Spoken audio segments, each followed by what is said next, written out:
Hi, I'm Joru5, and in this series we analyze hypothetical scenarios in Star Citizen, exploring the vast possibilities of its universe. In this episode we ask, what if personal sanitation needs had to be introduced in Star Citizen?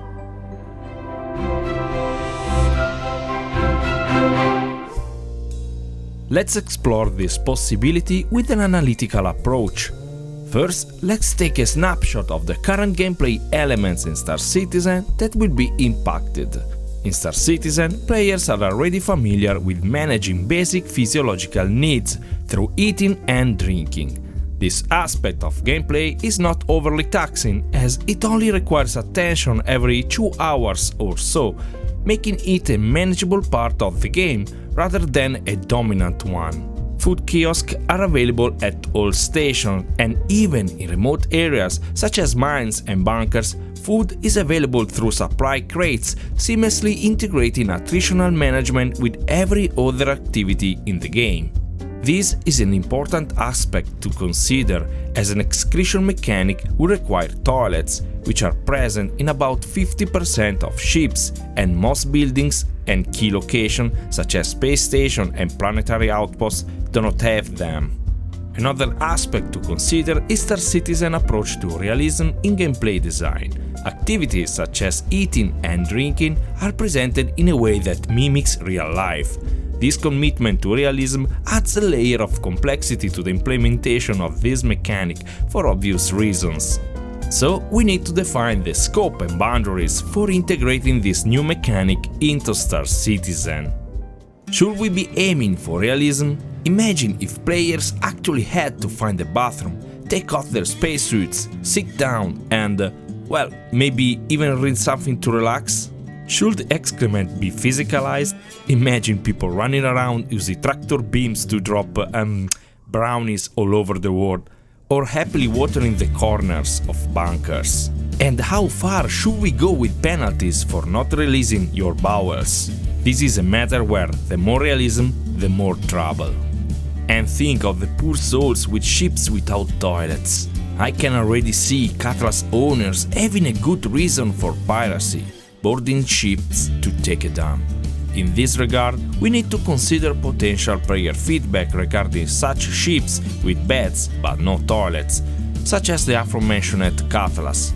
It's important to find a solution that addresses these concerns and doesn't require the development team to update all ships affected by this issue.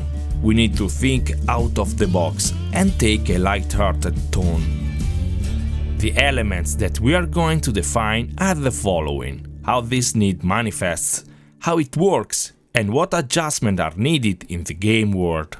It's time for our design decisions. We decided to take a light-hearted tone, try not to seem silly or naive.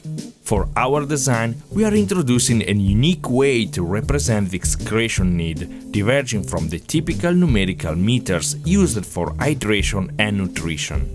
We are focusing on creating a sense of feeling rather than a definitive percentage. This approach adds a layer of unpredictability and realism, as the need to go to the bathroom is not a precise, quantifiable experience compared to measuring nutrients in the bloodstream. The meter will be symbolized by a water closet icon that changes in appearance, reflecting various stages of need. If it is invisible, no need is felt. When the icon appears with only a border, it suggests a faint feeling that the toilet will soon be needed. Filling in the W in the icon indicates that the need is becoming more urgent. It's a gentle nudge for players to start seriously considering a bathroom break. When the entire icon is filled, it signals that the penalties have begun to take effect. Each level of need progresses based on what and how much the player eats and drinks, adding a degree of predictability and strategic planning to the experience. The penalty for not excreting begins when the meter is full and consists of a reduction in movement speed as well as facial expression of discomfort and sighs from the characters. This adds a sense of urgency without overly taxing the gameplay. For the sake of decency, we have to compromise on realism.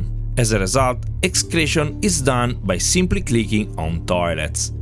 Upon interaction, the WC meter is immediately reset and the action is acknowledged with the futuristic toilet flush sound. This provides a subtle but clear indication that the physiological need has been satisfied, while avoiding an explicit or uncomfortable realism. Since most locations in the game don't currently have fully rendered bathrooms, we will design the mechanic so that interacting with bathroom doors is sufficient.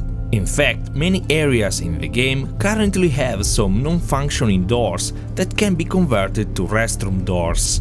Of course, this is just a temporary solution to introduce the mechanic while the development team implements fully functional bathrooms. In mining areas, we can easily add toilets by converting existing cabinets, which already resemble toilet boxes. Finally, to address concerns about ships without toilets, we are introducing a novel solution: a portable toilet. This 1 SU-sized unit folds out for use, revealing a toilet and sink. It will be available for purchase at any component store. Designed for convenience, this portable toilet can be loaded into ships like a standard 1 SU crate, offering a practical solution for ships lacking a bathroom.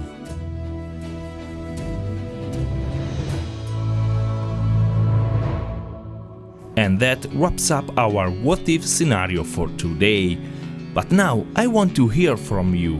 What do you think of this mechanic in Star Citizen? Would it be a nice addition or an unnecessary complication? And what about the portable toilet? Would you like to see it in the game? Drop your thoughts and ideas in the comments below, and don't hesitate to suggest a what-if scenario to explore. In the next episode, what if the exosuits were super expensive? Until the next time, see you in the verse.